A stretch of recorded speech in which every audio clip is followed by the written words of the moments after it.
Kalingap Rab at ang buong team ay masaya sa bagong miyembro ng Kalingap Angels. Pero bago ko ipagpatuloy ang bago kong update na ito, pakiusap ko po at hiling ko lang sa inyong lahat mga ka-viewers, na huwag po sana ninyong kalimutan paki-subscribe at tapusin po sana ninyong panoorin ang video kong ito at pakisuportahan na rin po ninyo ang munting channel kong ito. Isang mapagpalang araw sa inyong lahat mga ka-viewers.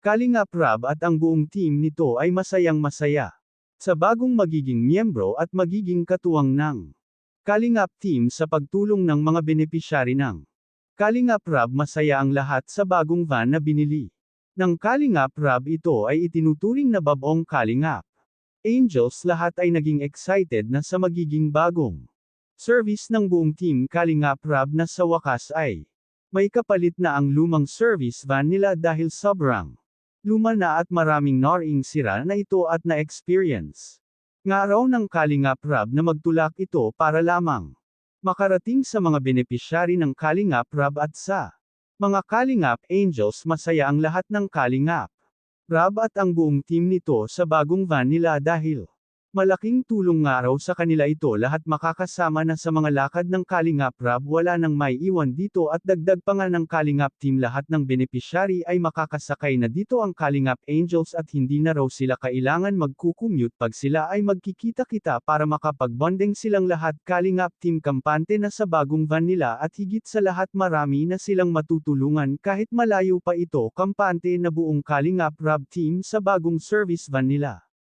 At mas dadami pa ang kanilang matutulungan. Ito pala ang sinasabing bagong Kalingap Angels ng Kalingap Rab team at napakaganda nito, napakalaki pa nito. Hanggang dito na lang mga ka-viewers. Huwag po sana ninyong kalimutan suportahan ang ama ng Kalingap na si Val Santos Matubang at ang kanyang anak na si Kalingap Rab at ang munting channel kong ito. Please paki-subscribe at paki-suportahan na rin po ninyo. Maraming salamat po. God bless.